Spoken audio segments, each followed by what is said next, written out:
Hi, I'm Tom Sleight with the U.S. Grains Council, and I want to welcome you to a short presentation on the Council. You may not know a lot about the U.S. Grains Council, but the thing you need to know is that they are your overseas marketing staff all around the world, marketing your products 24/7, 365. The Council has 10 offices overseas, complemented by a wide range of consultants. And so it's a great program. It's a great public-private partnership with the U.S. Department of Agriculture through the Foreign Agricultural Service. And it's something we've been doing since 1960. And I welcome you to learn more about the U.S. Grains Council.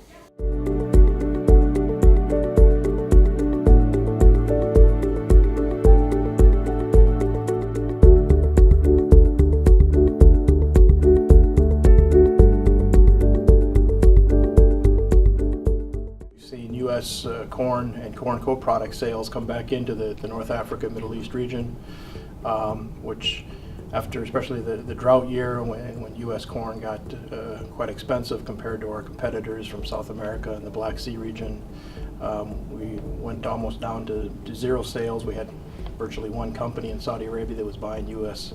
corn, and the rest of all the companies and countries that I work in weren't buying any. Now with the big crop last year and now in the middle of harvesting an even bigger crop, it's put U.S. corn back into a much more competitive advantage, and we're working very hard to make sure we get U.S. market share built back up. My relationship with the Council dates back to the last century. We value very much their extension service. Their involvement in educating us, in keeping us abreast with what's happening in the market globally and locally. It helps us reach out to suppliers. It helps us to know what producers think and do. This extension has actually helped us grow our business.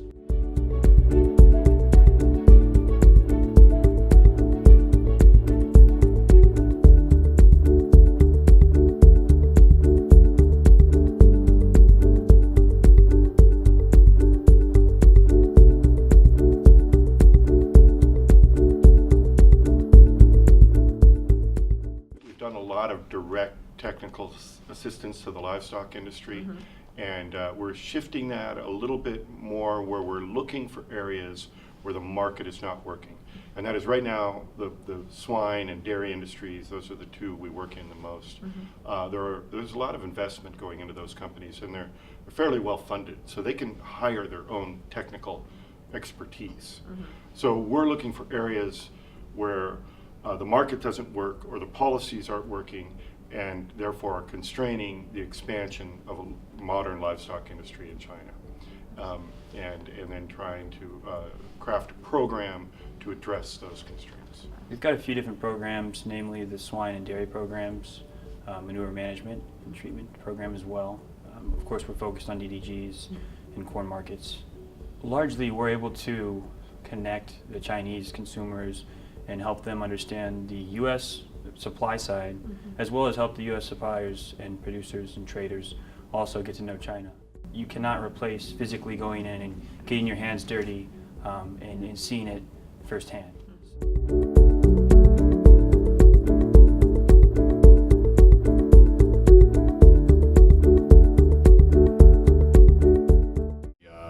Put a lot of our energy right now into basically rebuilding demand that was existing before. So getting out and reminding livestock feeders and feed mills of the advantages and benefits of feeding distillers grains, their price competitiveness today and their value in the rations, and then helping to put some of the logistics together around getting the distillers grains flowing back into Canada. We are really helping develop demand for U.S. products, which helps the U.S. farmer by keeping the price higher. I mean, the more demand we create, the higher the farm gate price is in the long term.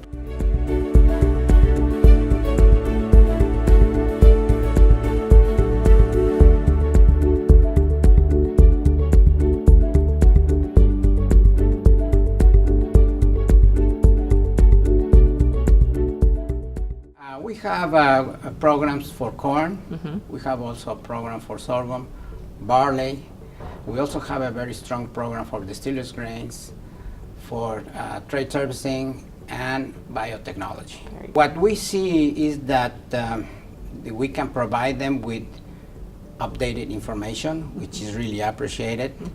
The people we work with, they are the ones that learn how all the crops go, how the market is evolving, what's the quality of the grain we are finding, and this is very important information for them because it allows them to do all the planning and all the necessary things to be better in their business.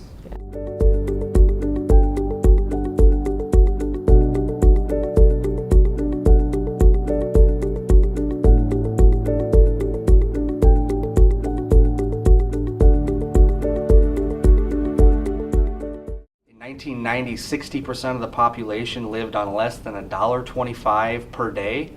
Today that number is down to less than 30%. It's halved. So as incomes rise, it's no different than any other region in the world.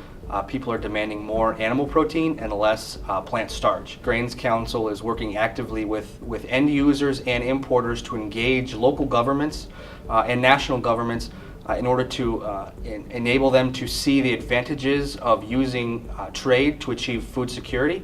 And at the end of the day, when trade works, the world wins. The world affects your products. The products that you plant affect the world. We work together to make this happen.